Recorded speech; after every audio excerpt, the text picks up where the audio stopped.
This video is brought to you by Ridge Wallet, a slim front pocket wallet available in carbon fiber and titanium. With more than 250,000 sold, a lifetime guarantee and free shipping, get 10% off with the code GOLDFISH at ridgewallet.com. Hello everyone, it's Seth, probably better known as Saffron Olive, and it's time for another Instant Deck Tech.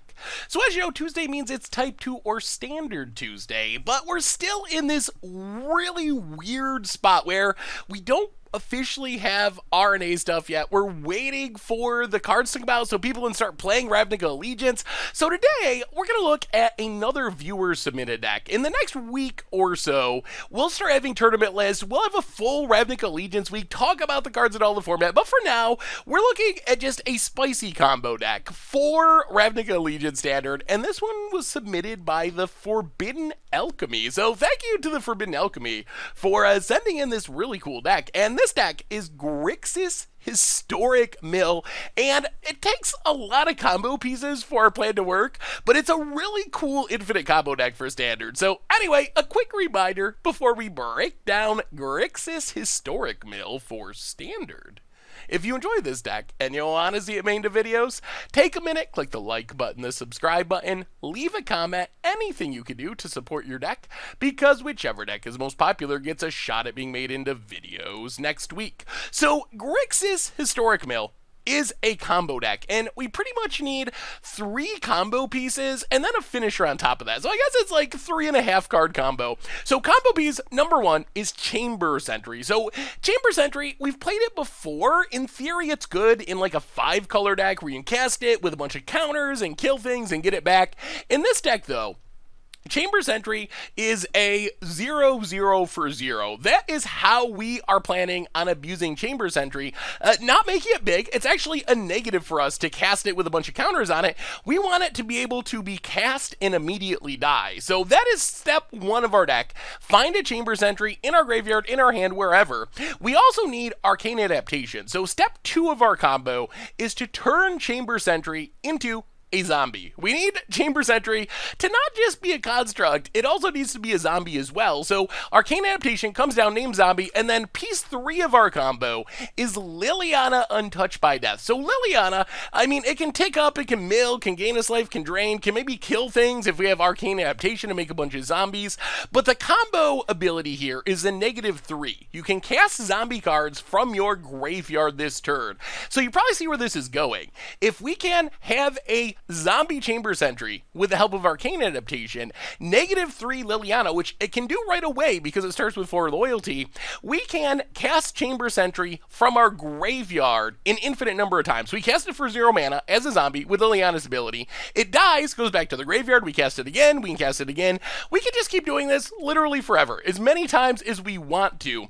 And then, if we can throw 1 more card into the mix, we can use this infinite Chamber Sentry to win the game. So option 1 is Diligent Excavator. This is where the mill part comes in. Whenever you cast a historic spell, target player puts the top 2 cards of their library into their graveyard. Chamber Sentry is an artifact, so it's historic. So we cast it, we mill our opponent for 2, it dies, goes to the graveyard, we cast it again, mill for 2, dies, goes to the graveyard. Do that again and again and again until our opponent is completely out of cards.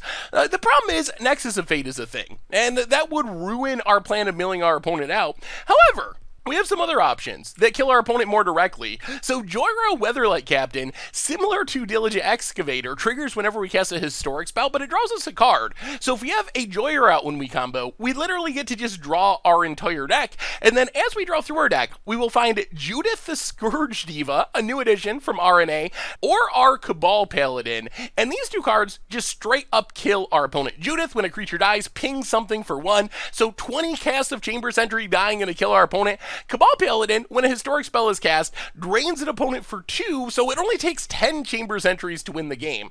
So that's the plan of the deck. Chamber Sentry, Arcane Adaptation, Liliana, hopefully find any one of our finishing effects, and either kill our opponent with mill, with damage, or by drawing through our entire deck and killing our opponent however.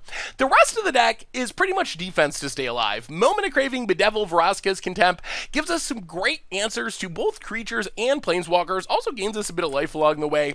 Cry of the Carnarium and Ritual of Soot give us sweepers. Carnarium especially good against Arclight Phoenix since it exiles everything. So these cards just slow down the game while we're trying to find our combo pieces. Thought Eraser attacks our opponent's hand, gets rid of like a removal spell or something that would ruin our combo-y plan.